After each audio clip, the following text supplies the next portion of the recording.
Welcome to the Egg Whisperer Show, a program exclusively designed to promote reproductive health awareness and discuss fertility preservation options. Here is your host, the Harvard-educated fertility specialist, Dr. Aimee. She's known as the Egg Whisperer. Fertility expert Dr. Aimee Eyvazzadeh. And you have yet another success story Just launched by an East Bay fertility doctor.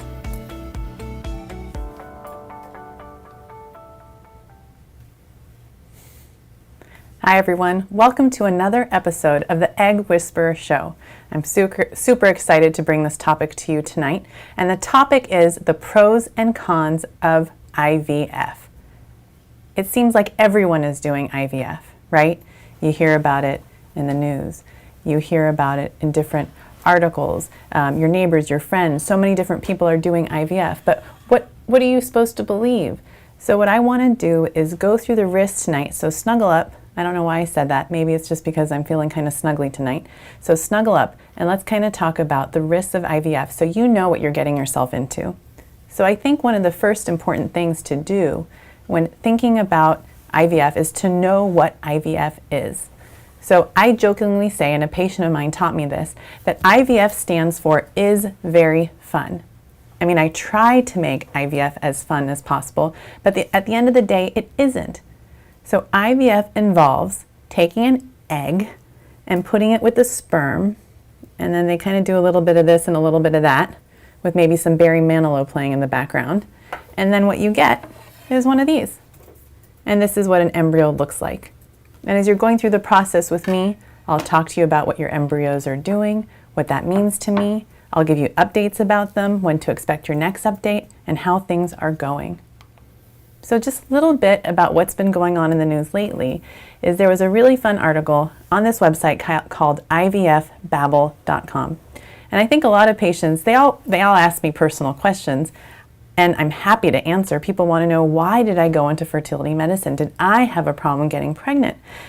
And so what I tell patients is that I certainly have a story. And the story was actually written up in this interview that I did with this website. And the story basically is I went into fertility medicine because I saw my mother suffer through many miscarriages growing up. And I wanted to do whatever I could to stop and heal that pain for her. And that's why I dedicated my life and became a fertility medicine specialist. And fertility doctors are also recurrent pregnancy loss specialists as well. And then last week's topic was on how to prepare for the embryo transfer. And one of the things that I didn't bring up is how important meditation and being mindful is when it comes to going through this process. And there's so many great programs online. You can just probably Google IVF meditations. But one of them that's been around a long time is through Circle Bloom. And so you can go to the website, look at the different meditations that they have, see if one of them looks good for you, try it out and see if it's going to help you. Because as I'm going to talk about during tonight's show, while IVF is not supposed to make you less stressed, it can actually make you more stressed, right? And so if there are tools out there to help you feel less stressed, less alone, I want you to definitely take advantage of those. And then the other thing is one important thing that I tell my patients and their partners. So one way to communicate with a partner who's going through this, I mean, you're standing there and you're trying to support them, is almost like a waiter, is just say, what can I do for you? How can I help you? And just repeat, what can I do for you? How can I help you? Is there anything that you need? Just knowing that there's someone out there that's looking out for you is really kind of helpful and makes you feel kind of good about what you're going through. So let's talk about some of the things that IVF does not do for you. And I think a lot of people, if you look at this list, may actually think that IVF does do this. So one of the things I hear a lot is patients say to me, well, I'm going to try all this other stuff first, and then I'm going to do IVF when all those things don't work. There's almost this assumption that IVF is what you do when everything else doesn't work, because when you do IVF, you're going to have a 100% chance for pregnancy. And that's just not true. The chance for pregnancy is related to a lot of what's going on with your genetics and the age that you're at with the egg that you have. So for example, I'm 41 and my chance for pregnancy is 10%.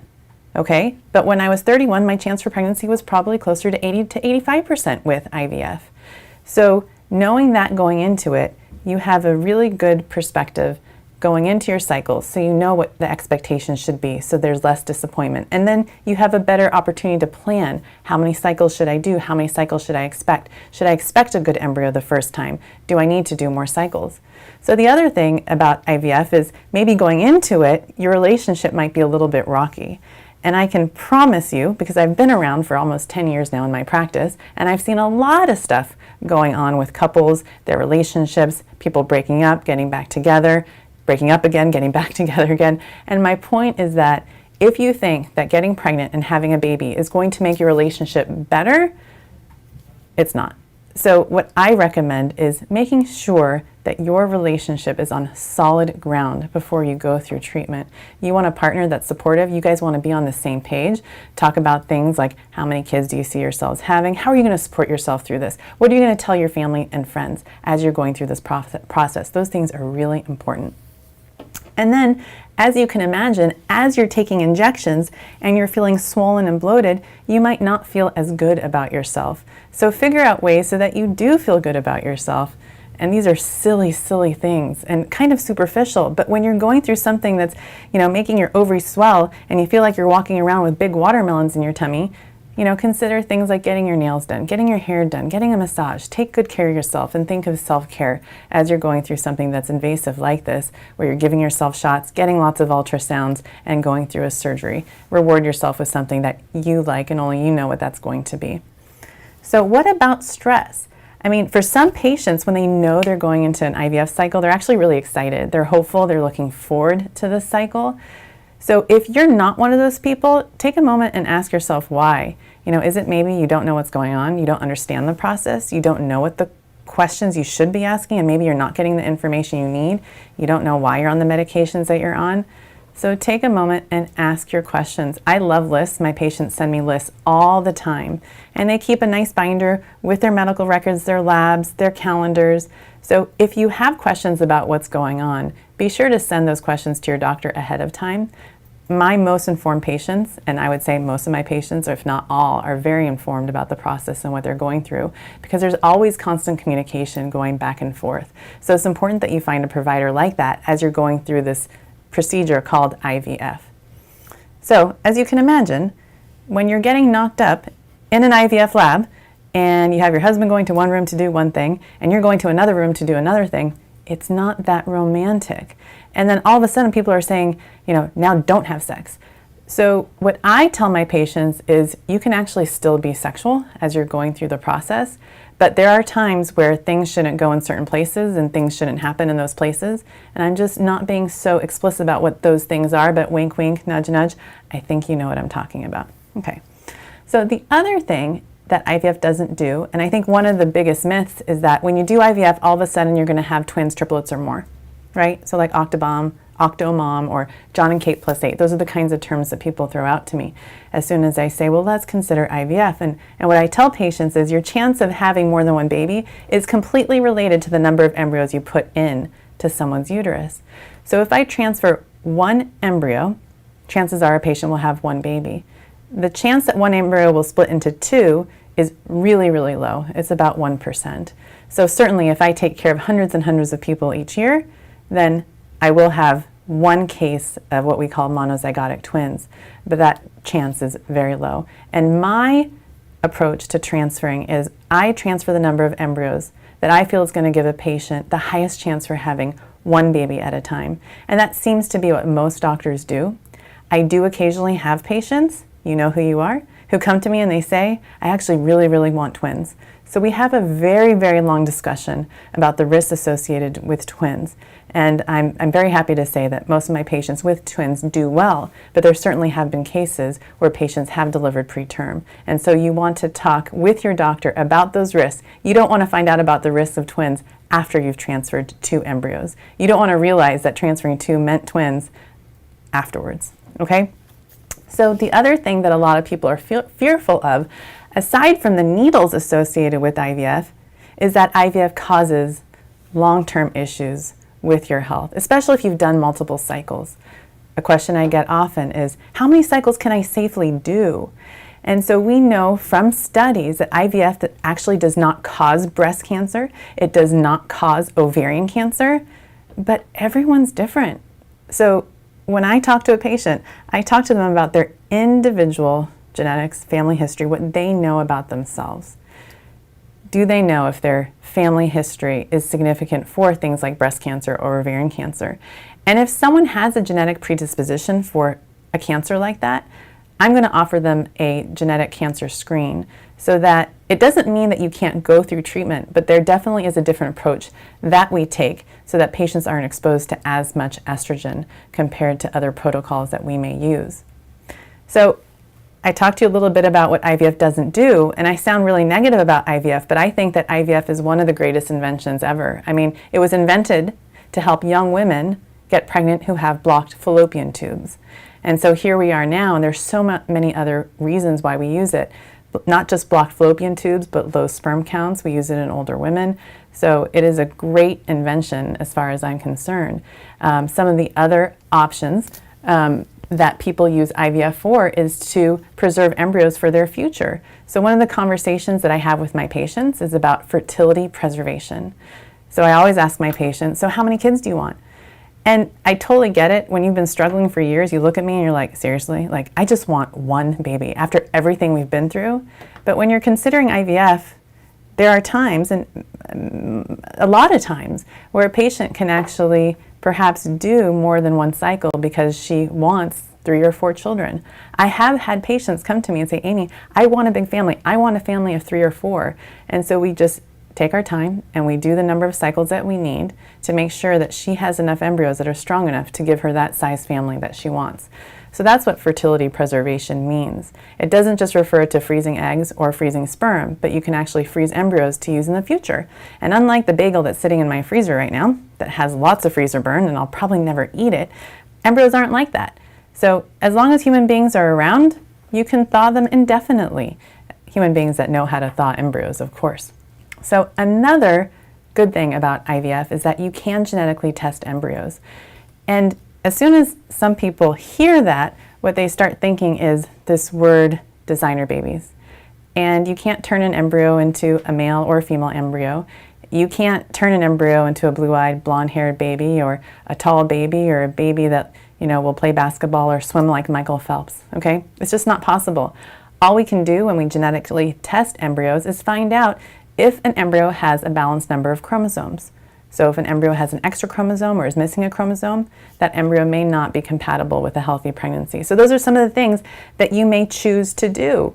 And in my practice, I offer genetic testing to everyone. I want everyone to understand the technology and see if it's right for them, and also speak with a geneticist about the technology and the drawbacks. So it's not perfect. I call PGS, which stands for Preimplantation Genetic Screening, I call it the murky crystal ball in IVF medicine. It certainly isn't perfect, but for now, it's the best that we have. So if it's something that you're going to choose to do, talk to your doctor about it. Talk to them about the pitfalls. Talk to them about why they think it might be something for you to consider. And the other thing that you should know, if you don't do it up front, and let's say you freeze your embryos, and you have many embryos after your successful transfer, you can certainly go back and test your embryos later. And there's a term you may hear, family balancing. Some people consider it controversial, but I feel like if you've gone through all of this and you want to know the gender of your embryos, it's really up to you to know. So for your next pregnancy, let's say you have the opportunity to look at the gender because your doctor offers that to you. You can then say, I have a boy, next time I'll have a girl, but we can't turn an embryo into a male embryo or a girl embryo. So the other great thing about IVF is that it gives us the highest pregnancy rate compared to any fertility treatment that's out there.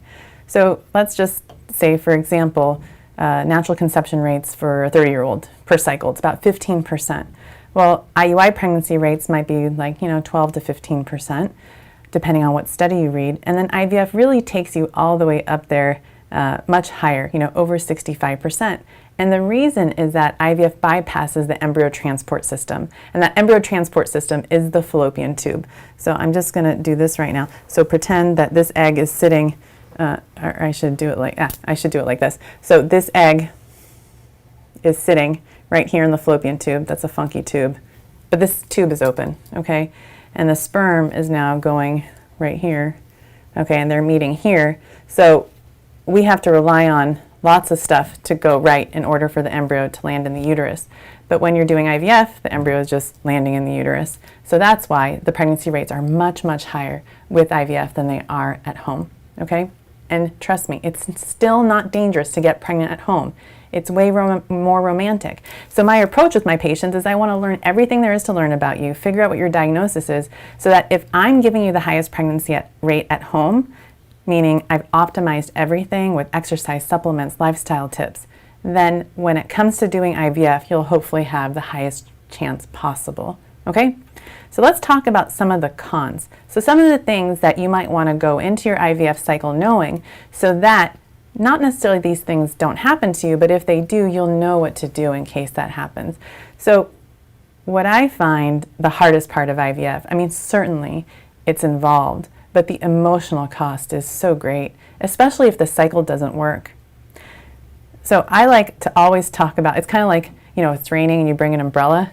You know, it's nice to have an umbrella just in case next time you go outside, if it rains, you have it. So just talking through with your partner or with a fertility therapist and talk through, well, what am I going to do, or talk to yourself in the shower, what am I going to do if this cycle doesn't work?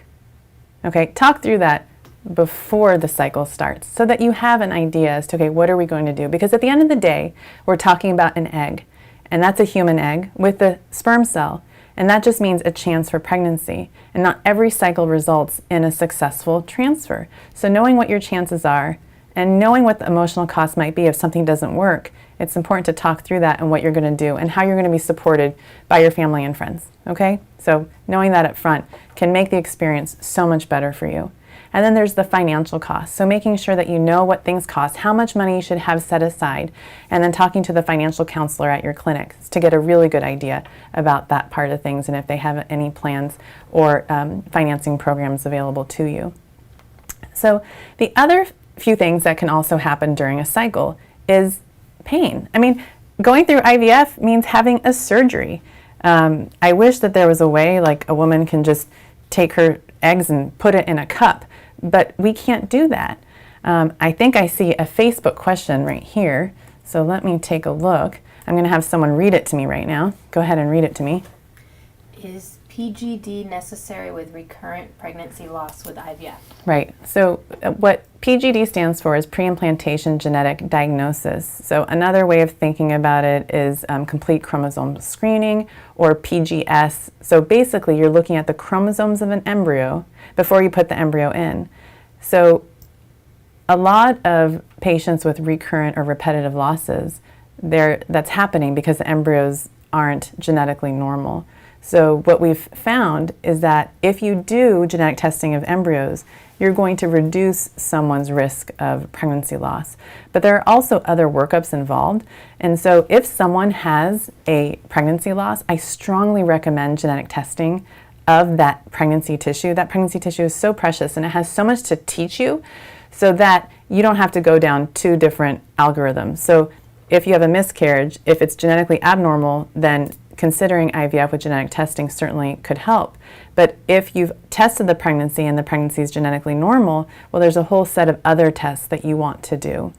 So in general, doing genetic testing can certainly give yourself a higher chance for pregnancy. It isn't required, but it would certainly make sense if that's something that you're dealing with and you're hoping that IVF will help you. Especially if you're in a position of, let's say, wanting more than one child, it would be nice to know what you have in the freezer for later. Great question.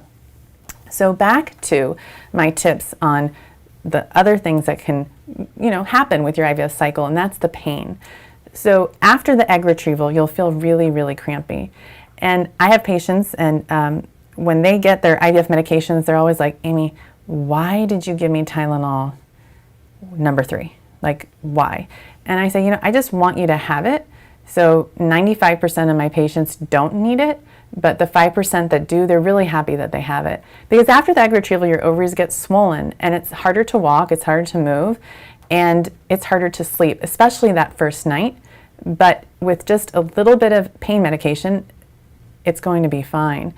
And I think a lot of patients are fearful of taking pain medication because they somehow think it's going to interfere with their future pregnancy, that somehow taking pain medication might make the likelihood of success lower. But in fact, it doesn't. These medications are just in your system for about 6 to 8 hours, and pain is one of those things that is totally treatable. And if you have severe pain, it's really, really important to talk to your doctor, and talk to your doctor right away, because there are two serious complications, well, 3 that can come from IVF. One is a twisted ovary that can happen around 1% or less of the time, a ruptured ovarian cyst, also 1% or less of the time, and something called OHSS, which has to do with severe swelling and bloating in your tummy and fluid as well. And so there are ways to deal with that, and one way is to be seen very often. So my patients will see me on average 5 times during their IVF cycle. And as I'm watching their ovaries grow, I'm titrating their medications. I'm giving recommendations for when they should slow down on their exercise, when they should stop exercise completely, when they should start drinking about 1 liter per day. And one of the best things, and this looks super yummy, I feel like I should be in Hawaii or something, is coconut water. So coconut water is a great electrolyte-rich fluid that you can drink during your cycle. And this is really for women who have, on average, 15 follicles or more. So women who have an estradiol level over about 2,000 or 2,300 approximately are the ones who are at greatest risk for having OHSS. So by doing a combination of a Lupron trigger with a low-dose HCG or just Lupron alone, there are other drugs as well that can lower prolactin levels that can also be used to protect patients from having serious complications from IVF. And at the end of the day, you get to choose how your cycle's going to go. So I have patients that say to me, Aimee, I don't want to do IVF because I don't want to have embryos frozen. And then I can say, well, look, you don't have to have embryos frozen. We can collect I'll just throw out a number, 10 eggs, and then we can fertilize maybe 2 of them and freeze the rest as eggs. So you definitely can work with your doctor, talk to them about your feelings about the process and what you feel is right for you, and then certainly make that happen. But know all the options going forward. The last thing I would want is someone to go through the process and have lots of embryos frozen and then feel really sad that they're not going to be able to use those embryos in the future. Obviously, there are things like embryo donation, which are great ways to help other families, but that may not be right for you. So talk to your doctor about whether you should freeze some eggs first. So as always, if I can help just one person through this show get ahead of infertility, that's what I'm here for. So we're here every week to answer your questions through Facebook, YouTube, Twitter, and even calling in. So if you have a question, you're out there, you don't know who to go to, well, we're here for you at the Egg Whisperer Show and happy to take your calls anytime. So I'm just going to go to the Facebook and see if there are any questions up there. Nope. Okay. Well, I hope you guys have a great night and looking forward to seeing you and talking to you at the next Egg Whisperer Show. See you soon.